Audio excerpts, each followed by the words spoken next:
Konnichiwa minasan. Chào mừng các bạn đã đến với kênh The Kaizen in Me. Thì mình là Thanh. Thì hôm nay rất vui được chào mừng các bạn đã đến với chiếc video đầu tiên của mình trên YouTube. Lý do mà mình mở kênh The Kaizen in Me này thì quan trọng nhất, đầu tiên nhất là mình muốn lưu lại những cái kỷ niệm, những trải nghiệm của mình khi mà lần đầu tiên đến và học tập ở Nhật Bản, một đất nước rất là xinh đẹp, và mình đã có ước mơ từ lâu khi mà được đến đây. Đặc biệt hơn một xíu á, mình đến đây với tư cách là du học sinh của học bổng Max, nên là những trải nghiệm của mình nó sẽ có đôi phần nó hơi khác biệt một xíu so với những các bạn khác khi mà trải nghiệm đến Nhật. Thì mình cũng hy vọng á, là những cái kinh nghiệm trải nghiệm khác biệt của mình á, thì có thể hỗ trợ các bạn, cung cấp những cái thông tin, hoặc là chỉ đơn giản là giúp cho các bạn cảm thấy hứng thú hơn đối với cái môi trường học tập cũng như là cái môi trường sống ở Nhật Bản ha. Ok, thì cái chiếc video đầu tiên của mình sẽ làm về học bổng Max. Thì mình đã ấp ủ cái chủ đề này nó khá là lâu rồi. Thì chắc là trong cái khoảng giai đoạn mà mình còn đang nộp đơn học bổng cơ, thì mình nghĩ là nếu mà mình đã có cơ hội bước sang Nhật Bản rồi, bước sang Nhật Bản có cơ hội học tập rồi, thì mình chắc chắn là phải có một cái kiểu kho tàng kiến thức ghi lại những cái trải nghiệm những gì mà mình đã làm và sinh sống ở Nhật. Thì đây là một cái trải nghiệm có một không hai mà, đúng không? Thì tất nhiên là mình rất là muốn ghi lại những cái trải nghiệm của mình. Ok. Thì về học bổng Max á, thì mình thấy đây là khoảng thời gian rất là thích hợp để có thể chia sẻ về nó. Vì tầm tháng 4, tháng 5 này thì Max trên toàn thế giới, và đặc biệt là ở Việt Nam mình, học bổng Max do Đại sứ quán tiến cử thì nó sẽ mở đơn. Cho nên là mình cũng muốn chia sẻ về cái trải nghiệm này của mình để mọi người có thể tham khảo, cũng như chọn lọc thông tin để áp dụng cho cái trường hợp cụ thể của mình như thế nào ha. Ok, thì bây giờ mình sẽ bước sang cái phần ok, mình sẽ nói chung về cái nội dung của video ngày hôm nay. Nãy giờ thì mình hơi lan man xíu. Thì video này mình sẽ nói về cái cơ duyên mà mình đến với học bổng Max qua con đường Đại sứ quán tiến cử. Và nội dung thì sẽ gồm có 3 phần chính. Thứ nhất là đôi chút về bản thân mình, cũng như đôi chút về Max. Thứ hai là tại sao lại là Max và tại sao lại là Nhật Bản. Cuối cùng thì mình chia sẻ một số những cái lưu ý chung trong quá trình mà nộp đơn học bổng Max này. Ok. Oh god, mình nghe tiếng xe cứu thương. Sáng giờ là 2 chiếc rồi đó, không biết có vụ gì nữa. Ok.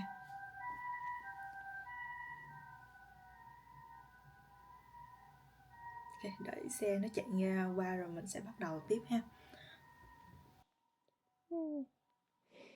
Ok, thì mình bước vào phần đầu tiên. Thứ nhất là theo như các bạn có thể đã biết hoặc chưa biết, thì học bổng Max nó là học bổng của Bộ Giáo dục, Văn hóa, Thể thao, Khoa học và Công nghệ Nhật Bản. Thì mình gọi tắt nó là Max. Đây là cái học bổng chính phủ tài trợ toàn phần cho du học sinh đến Nhật Bản để có thể trải nghiệm văn hóa, học tập cũng như là nghiên cứu phát triển bản thân ở Nhật. Nếu mà bạn muốn theo đuổi cái học bổng này thì nó sẽ có hai phương thức chính.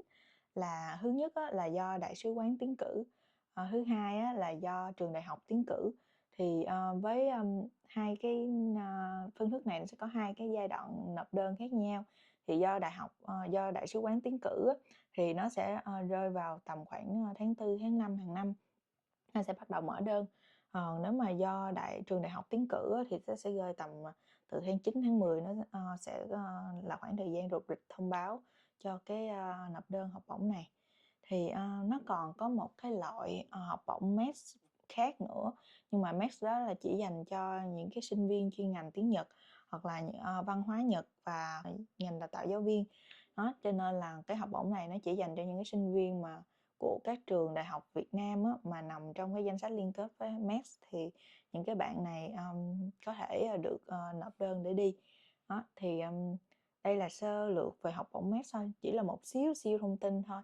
Thì mọi người nếu mà cảm thấy hứng thú thì có thể đọc thêm, hay mình sẽ để link những cái chi tiết về cái học bổng, thông tin học bổng này như thế nào ở dưới phần miêu tả nha. Ok. Thì tiếp theo sẽ nói đến phần kinh nghiệm của mình.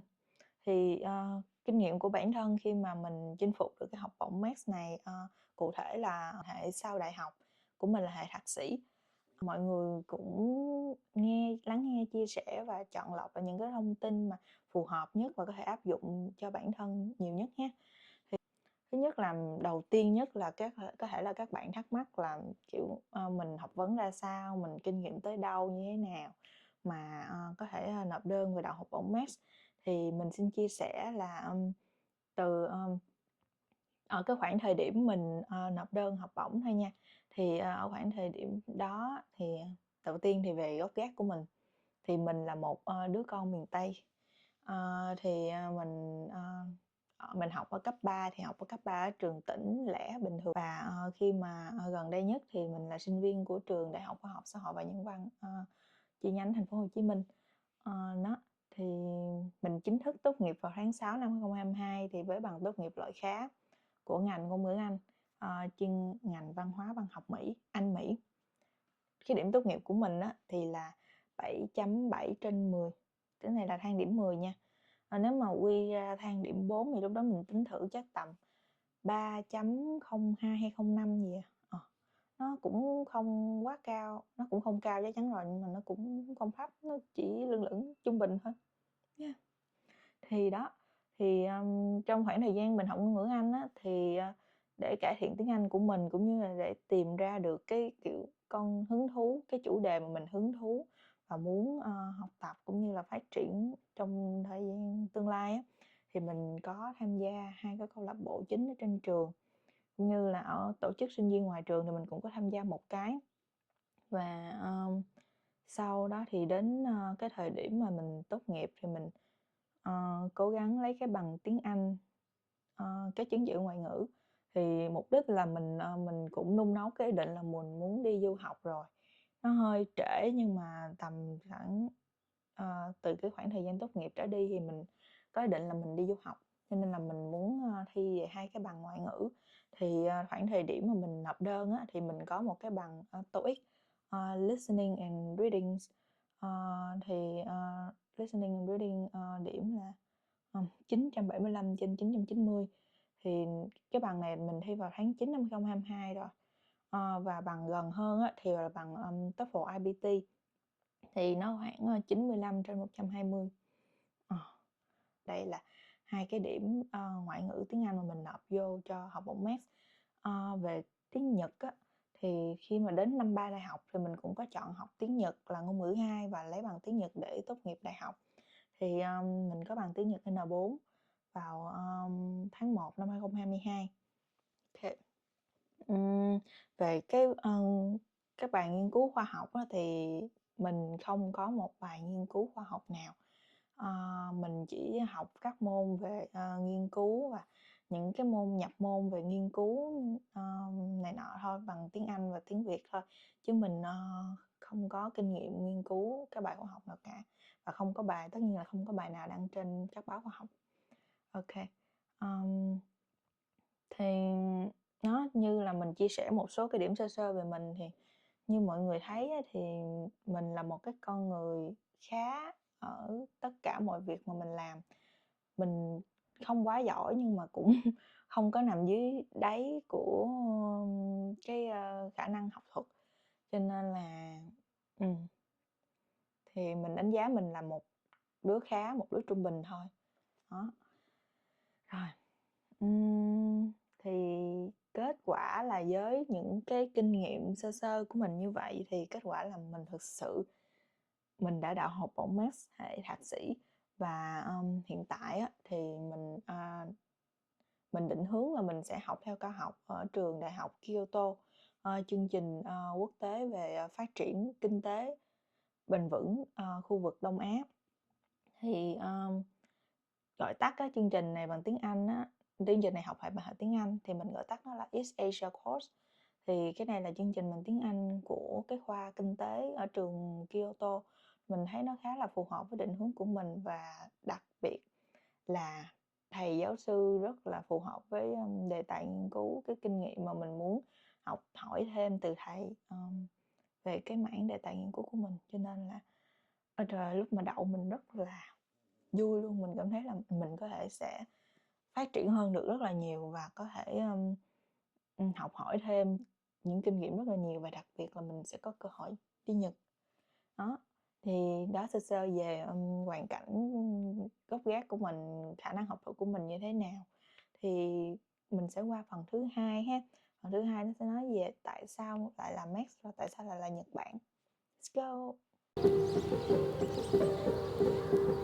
Tại sao lại là Max là Nhật Bản mà không phải là một cái đất nước khác, đặc biệt là với một cái dân chuyên Anh từ đó tới giờ như mình, thì tại sao mình lại chọn đi học bổng này? Thì thứ nhất á, đầu tiên á, thì tất cả các loại học bổng thì như mọi người đã biết thì nó đều rất là danh giá và cũng một phần nào đó hỗ trợ được cái vấn đề tài chính cho mỗi cá nhân. Thì đối với trường hợp của mình cũng không ngoại lệ. Thì mình biết là cái khả năng cạnh tranh đối với cái học bổng này nó rất là cao, nhưng mà mình cứ nghĩ đơn giản một cái là nếu mà mình có một cái sự chuẩn bị thật là chu đáo, thật là chỉnh chu và cố gắng thể hiện bản thân mình kiểu tốt nhất có thể cho cái người đối diện và cho cái ban giám thị và hội đồng chấm thi á, thì mình có thể là một phần nào đó họ có thể cho mình cái cơ hội để vào những cái vòng trong. Thì đó là cái trải nghiệm của mình. Thì cho nên là lúc đầu thì mình nghĩ như vậy, và sau đó là mình cứ chuẩn bị hồ sơ và mình nộp luôn thôi, mình làm luôn thôi, mình không có suy nghĩ quá là nhiều. Đó. Với lại là định hướng sau này của mình á, thì mình muốn tập trung, một là làm ở Việt Nam, hai là làm ở Nhật Bản, nhưng mà hoặc là làm giữa hai bên, cả hai. Nhưng mà cái yếu tố chính là kiểu để support được cho cả hai đất nước. Mình định hướng về Việt Nam và Nhật Bản nó như vậy, cho nên là mình cảm thấy apply Max là một cái quyết định khá là đúng đắn đối với thời điểm hiện tại. Thì thứ hai là tại sao lại là Nhật Bản? Thì đơn giản là vì mình đem lòng yêu cái đất nước mặt trời mọc này từ khá là lâu rồi, rất là lâu trước đây rồi. Từ hồi nhỏ thì mình chỉ biết Nhật Bản qua những cái quyển truyện tranh, hay là những cái phim hoạt hình Nhật, anime, manga, hoặc là mình chỉ biết Nhật Bản qua những cái thứ đó là chính thôi. Tại vì cái thế hệ của mình hồi đó thì cái này hai cái manga, anime này nó rất là nổi, và mình cũng chịu ảnh hưởng khá là nhiều từ hai cái lĩnh vực này. Nhưng mà từ cái thói quen coi phim và xem truyện tranh như vậy á, thì mình học được rất là nhiều thứ về Nhật Bản, không chỉ về con người, về văn hóa, về môi trường, mà còn về những cái địa điểm danh lam thắng cảnh. Nói chung là càng biết nhiều về Nhật á, thì mình cảm thấy là mình càng yêu quý đất nước này hơn, và mình thấy là mình cái cách sống và cái lối sống của mình á, nó dần dần thể hiện là mình hợp với cái đất nước này hơn. Cho nên là mình đã đem lòng yêu quý nó rồi, cho nên là nếu mà có cơ hội thì mình chắc chắn là mình sẽ đi. Về thứ đó, thì một cái yếu tố phụ nhưng mà cũng là chính, đó là để mà theo đuổi con đường học tập, mở rộng kiến thức, nâng cao bản thân mà không phải lo lắng về vấn đề tài chính, thì Max là một cái lựa chọn rất là sáng suốt, thông minh, và mọi người có thể cân nhắc rất nhiều về nó. Ok, thì cái đó là về phần thứ hai, tại sao lại là Nhật Bản, tại sao lại là Max. Thì phần thứ ba thì mình sẽ chia sẻ về những cái lưu ý chung khi mà mình đã apply về học bổng Max ha. Thì cái này chỉ là những cái lưu ý nho nhỏ của mình thôi. Về những cái video sau thì mình sẽ chia sẻ cụ thể hơn, chi tiết hơn về vòng hồ sơ mình làm như thế nào, những cái vòng khác, những vòng sau đó mình sẽ làm như thế nào nữa ha. Thì đây chỉ là cái phần để mọi người có thể tham khảo chung nhất thôi. Thì đây, cái này chia sẻ từ cái kinh trải nghiệm của mình khi mà mình đang apply học bổng Max ha. Đầu mình tính apply Max 2023 cơ, nhưng mà lúc đó là mình khi bắt đầu từ cái thời điểm mà mình quyết định mà mình muốn apply Max á, thì nó khá là cái deadline nó khá là cận so với cái thời điểm nộp đơn. Lúc đó là mình sẽ nghĩ là mình không có nhiều thời gian để chuẩn bị nhiều cho cái để mình có thể nộp một cái bộ hồ sơ mà nó chỉnh chu, rõ ràng và chi tiết được. Cho nên là thôi mình quyết định mình bỏ qua cái giai đoạn mà Max 2023. Tại vì Max 2023 thì phải nộp đơn vào năm 2022, mà năm đó thì mình cũng chưa có tốt nghiệp xong, mình cũng có nhiều dự định nó chưa có làm xong, cho nên là mình bỏ qua. Thì tới Max 2024 này thì mình quyết định mình nộp đơn. Đó. Thì về cái mà mình ưu tiên trong cái bộ hồ sơ này nó lúc nào cũng sẽ là có 3 cái yếu tố chính mà mình ưu tiên. Nó là thứ nhất là về cái đề tài nghiên cứu và đề xuất nghiên cứu. Thứ hai là cái câu hỏi mà tại sao mình kiểu lại muốn đi nghiên cứu ở Nhật, lại muốn học ở Nhật. Và mình phải xác định được. Cái thứ ba là mình cũng xác định được là trường học và giáo sư mà mình muốn theo học là ai, là ở đâu. Đó. Trong bộ hồ sơ á, thì cái đề tài nghiên cứu và cái đề xuất nghiên cứu là cái mà mình dành thời gian dài nhất để mà mình chuẩn bị. Thì mình không phải là chuẩn bị nó trong một khoảng thời gian, chỉ một khoảng thời gian duy nhất, nhưng mà mình chuẩn bị kiểu lát nhát từng giai đoạn một á. Thì ví dụ như là mình đã chuẩn bị từ cuối năm 2022 là mình đã có một cái ý tưởng, một cái hứng thú về những cái đề tài cụ thể rồi. Thì lúc đó mình cũng có làm một cái bản đề xuất sơ khai nho nhỏ bình thường thôi. Rồi sau đó rồi tới đầu năm 2023 thì mình lại bắt lại, mình dành thời gian dài hơn cho nó để triển khai cho nó thành một cái kiểu như là một cái bộ hồ sơ hoàn chỉnh về cái đề tài nghiên cứu và cái đề xuất nghiên cứu của mình. Ngắn gọn, xúc tích nhưng mà nó vẫn phải có đầy đủ ý và chi tiết ở trong đó. Đó là về cái quan trọng nhất mà mình nghĩ là mọi người cũng nên tập trung vào. Cái quan trọng thứ hai mà mình thấy ở đây đó là về việc tìm trường và tìm giáo sư. Thì có thể là trong khoảng thời gian nộp đơn, sau khi mà bạn đậu qua vòng đơn rồi, đậu qua vòng phỏng vấn rồi, thì tới thời điểm đó là bạn có thể liên lạc với giáo sư và trường. Thì không phải là tới lúc đó thì bạn mới bắt đầu nộp đơn, không phải tới lúc đó mà bạn mới bắt đầu nhắn tin tìm kiếm giáo sư, mà bạn phải xác định trước là mình muốn chọn trường nào và giáo sư nào ngay từ cái khoảng thời điểm mà bạn chuẩn bị nộp hồ sơ. Mình nghĩ là như vậy.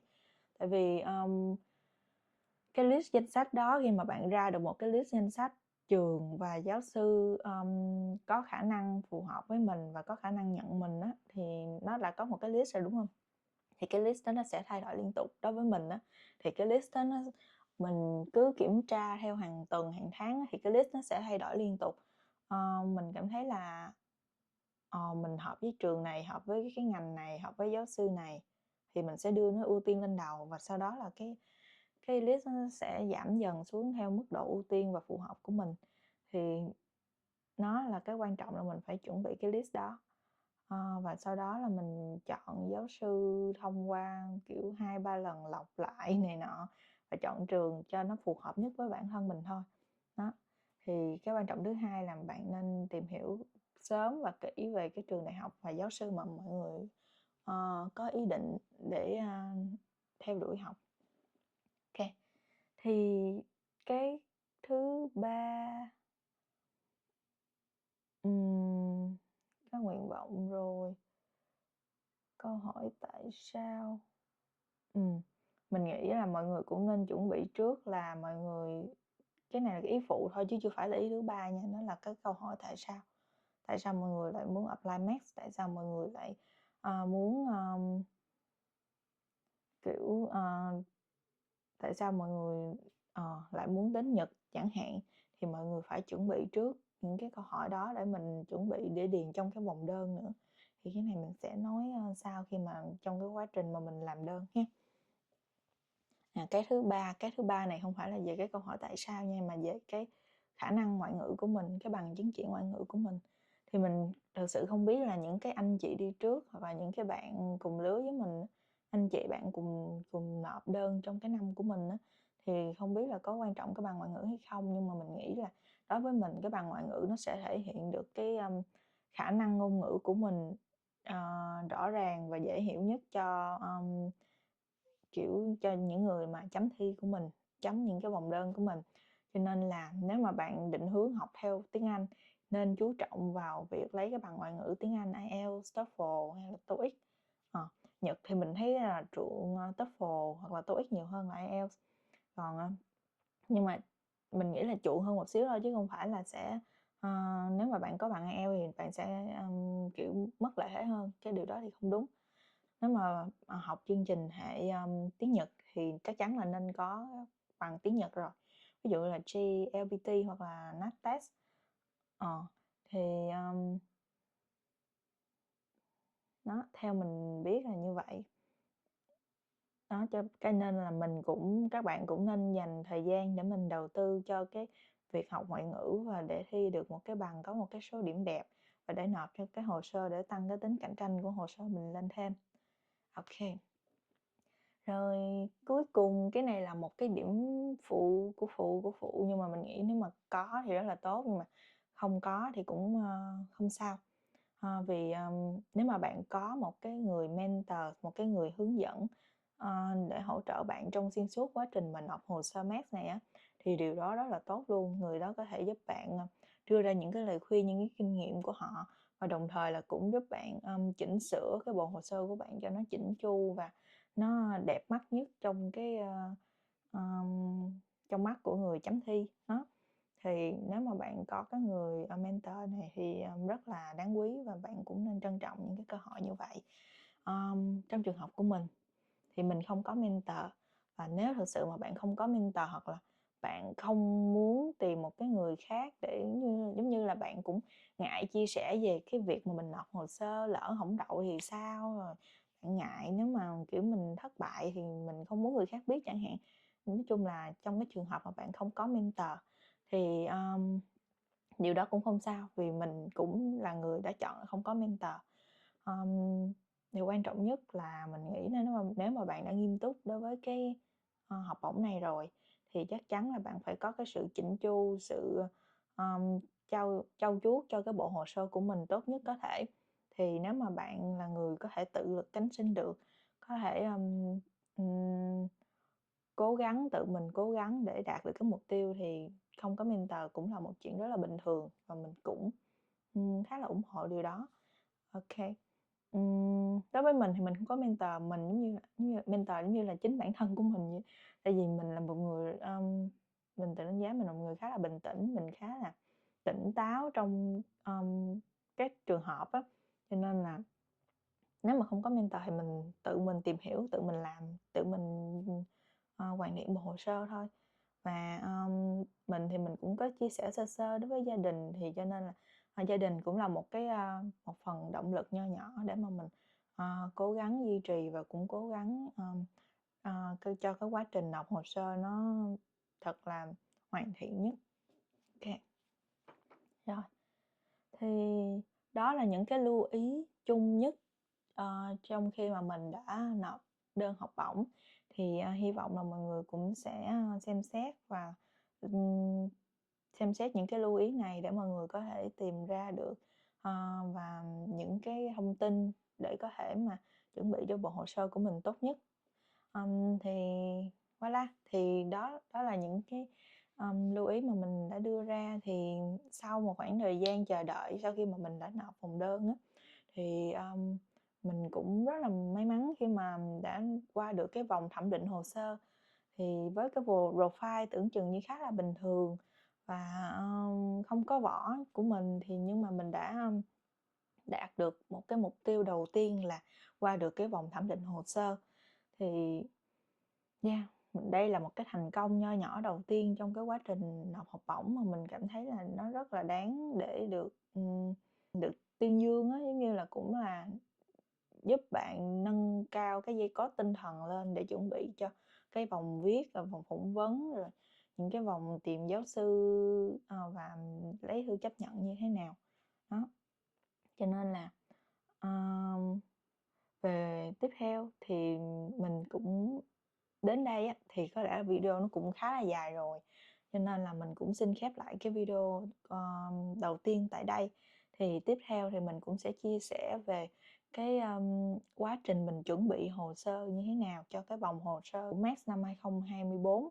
Thì Nếu mà các bạn cảm thấy hứng thú đối với cái chủ đề này và mong muốn tiếp tục theo dõi mình thì hãy tiếp tục cố gắng đón xem những cái phần tiếp theo ha. Phần này thì mình nghĩ là mình chắc làm tầm 4 hoặc 5 clip lận cơ. Mình sẽ tạo thành một cái series mess luôn cho trên cái kênh của mình. Thì hy vọng mọi người có thể theo dõi và chúc mọi người có thể có được cái quyết tâm để mà đạt được cái học bổng của mình. Ví dụ không phải là Messi nữa thì cũng sẽ có những cái học bổng khác. Mình nghĩ là cái yêu cầu hồ sơ họ khác nhau thôi, nhưng mà đối với thực chất thì đã là nộp học bổng rồi thì cái quan trọng nhất mọi người cần làm một cái hồ sơ chỉnh chu và tốt nhất có thể. Ok, thì video đến đây là hết rồi. Cảm ơn mọi người đã xem cái phần video đầu tiên của mình. Mình thì một người kiểu nó hơi lan man, hay kiểu là muốn nói nhiều ý nhất có thể, cho nên là những cái video của mình nó có thể nó sẽ khá là dài dòng, nhưng mà hy vọng mọi người sẽ có thể chọn lọc và rút ra được những cái ý mà mọi người cảm thấy là đáng để lắng nghe và đáng để học hỏi theo. Ok, xin cảm ơn mọi người. Ok, hẹn gặp mọi người ở những video tiếp theo. Arigato minasan, matane.